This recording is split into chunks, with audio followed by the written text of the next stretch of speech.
Hey, what's up guys? So today I'm going to be changing the driver rear caliper on my daily driver Volkswagen Jetta TDI. The caliper seized on that, and when I went to change the brake pads I couldn't retract the piston. So I'm going to change that caliper out and show you guys how hard or easy that is. So I'm going to have to swap that out, bleed the brakes, and then reinstall my pads that I was trying to do. So first the car's on the ground. Here's the caliper I got.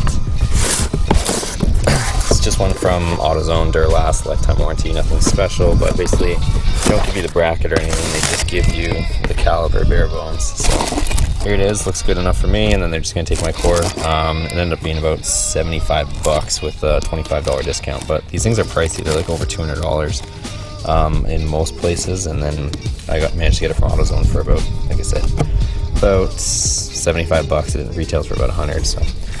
And here's the one that is the culprit.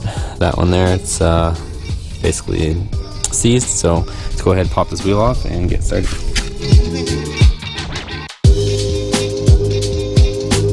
Okay, so with the wheel off, basically to get this caliper off and replaced, we're gonna need to just remove the two bolts that hold on here and here. I'm gonna need to remove the emergency brake cable or parking brake cable from this portion of it here. So basically we're going to pop that out. There's a little ball joint that goes into here. We're going to pop that, remove that.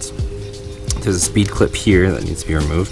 Let's see how hard it is, but this clip has to be removed so that we can get the brake line out. There it goes. It's going to go flying, but that is the clip. So remove that clip. And then basically we're going to have to remove the line. So remove the line from the actual brake caliper, and then the e-brake cable should be able to just push down like so. And if I wiggle this back, there we go, it's straightforward. Yours might have a clip on it, mine doesn't, but basically it's just held in there by the tension on it. So there's the emergency brake cable removed, speed clip. So now basically it's just these two bolts and the line, and this caliper can come off. Okay, so the fitting on the brake line is going to be an 11mm, so you're going to use an 11mm wrench just to crack these loose. I cracked them loose just to make sure they weren't going to be an issue first, so these are both cracked loose and ready to be removed, but like I said, they're not completely loose yet.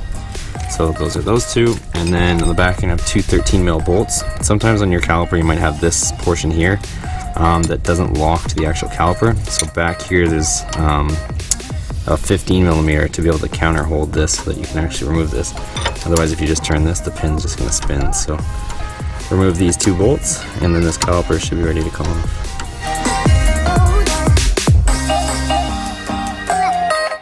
Okay, so the caliper is free except for the line. Basically, you can see here my boot is all torn and this piston is seized. I can't retract it in order to put new pads in here, so this is why I'm changing it.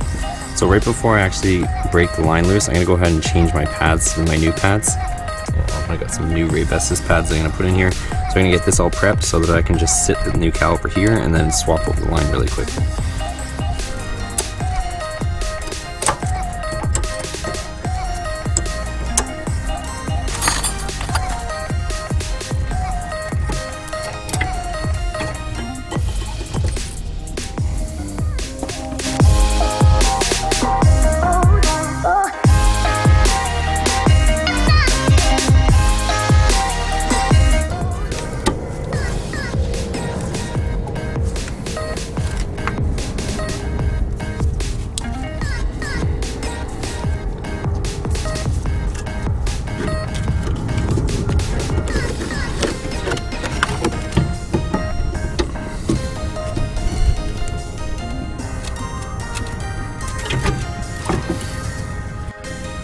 Okay, so you can see that my new caliper is in place. I'm going to go ahead and reinstall these two bolts.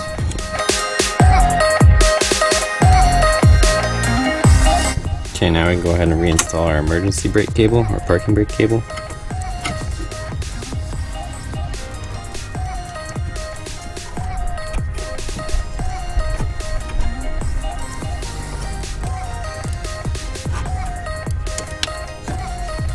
Okay, so that's in place. Very simple. Now I'm going to go ahead and transfer over the line.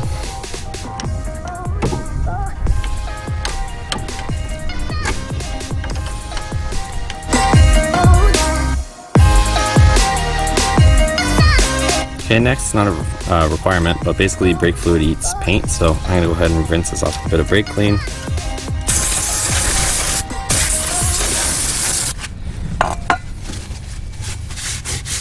Install this retaining clip on your brake line. Basically, it's going to be bowed out this way, so you're going to want to face it that way so it pushes out, and then just use something to tap it the rest of the way. That's it, it's fully seated. Okay, so the last bit is going to be to bleed the brakes. So basically, if you have a friend, you're going to have them step on the brake pedal, you're going to want to bleed this one first because this one has air in it, and then also you're going to want to work your way around the car. So I'm going to do this one first. I actually have a vacuum tool, so basically I can do it with one person, where you put the vacuum on the bleeder and it pulls the fluid through the caliper and through the line. So let's go ahead and get that set up and I'll show you guys that.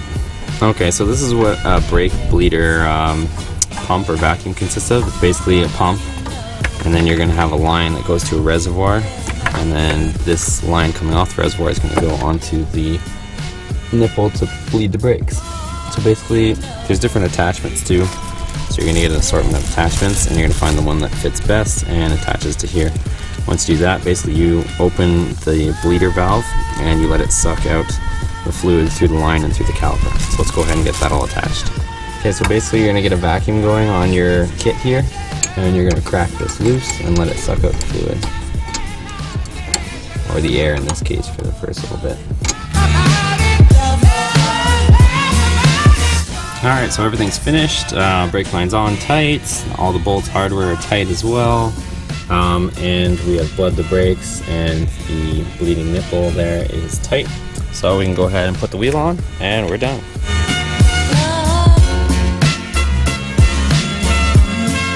Alright, thanks for watching, guys. Hope you enjoyed that video. If you did, give it a thumbs up and subscribe for more videos. It's going to be doing a lot more stuff with all the vehicles, the Ram, the Jetta, the Viper, so lots of stuff going on. So take care and have a good day. What we do here is go back.